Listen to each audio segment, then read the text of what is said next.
Hey, good morning, guys. This is Chapter 11. This is Thursday, the 9th, starting with areas of polygons and circles.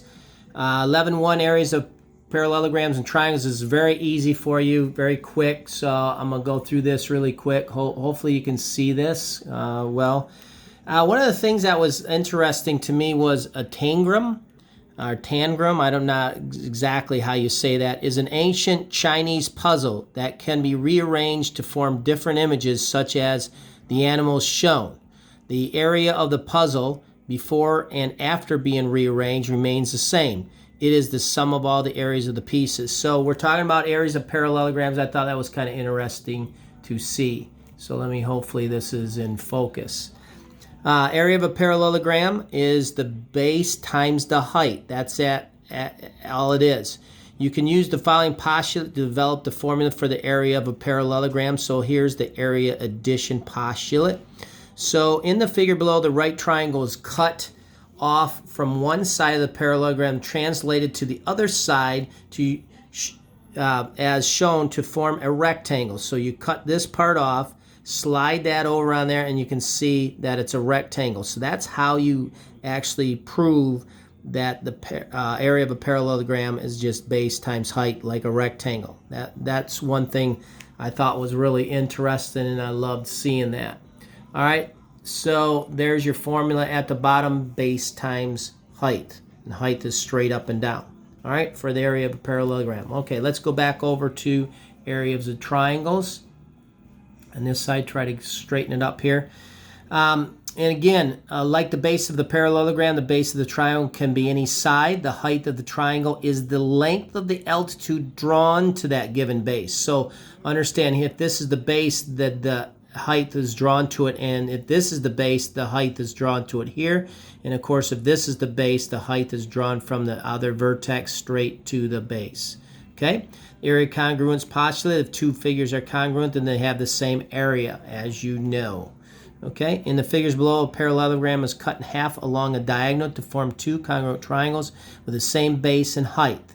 So you can see you either have the base and the height here, or the base and the height here. And so you can see that that all works out and is pieced together. By the area congruence postulate, the two congruent triangles have the same area. So one triangle with base B and height H has half the area of the parallelogram with the base B and the other height H. Okay?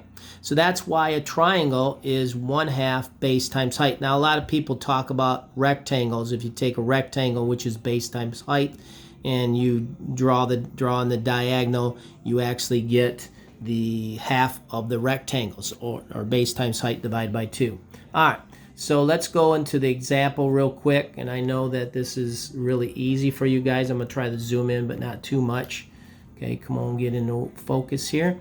All right, perimeter and area of a triangle. So DeAndre needs enough mulch to cover the triangular garden shown and enough paving stones to border it. If one bag of mulch covers 12 square feet and one paving stone provides a 4-inch border, how many bags of mulch and how many stones does he need to buy? This happens all the time, trying to figure this out as a person that's putting this stuff in, or even if somebody comes out and gives you an estimate of how much it's going to be. So the perimeter of the garden is 23 plus 15 plus 7, or 45 feet. That's easy. Okay, and we'll talk about how many bags of mulch and stones down here. Then you find the area, 1/2 base times height, or base times height divided by 2. So it's half of 7 times 9, or 31.5 square feet. So remember, area is square in nature, where perimeter is just feet to the as a length. Area, length. Okay. Use unit analysis to determine how many of each item is needed. So you're going to have to figure this out. So if you have 31.5 square feet of mulch, and one bag is 12 square feet, then you divide the two and you get 2.625 bags. Round the number of bags up so there's enough mulch. So you're going to buy 3 bags of mulch for this area. Paving stones is 45 feet times 12 inches in a foot. Okay, times 1 stone is 4 inches, so your units simplify here. because that's over 1. Feet divided by feet is 1. Inches divided by inches, so 45 times 1 times 12. 45 times 12 times 1 is 135 stones. He will need to buy 3 bags of mulch and 135 paving stones. And then, of course, how much is each bag of mulch and how much is each paving stone. And that is what I'm trying to figure out. Even though the area formulas are easy, you want to get into this information here. That's the analysis. That's why you use those formulas. All right? Good luck.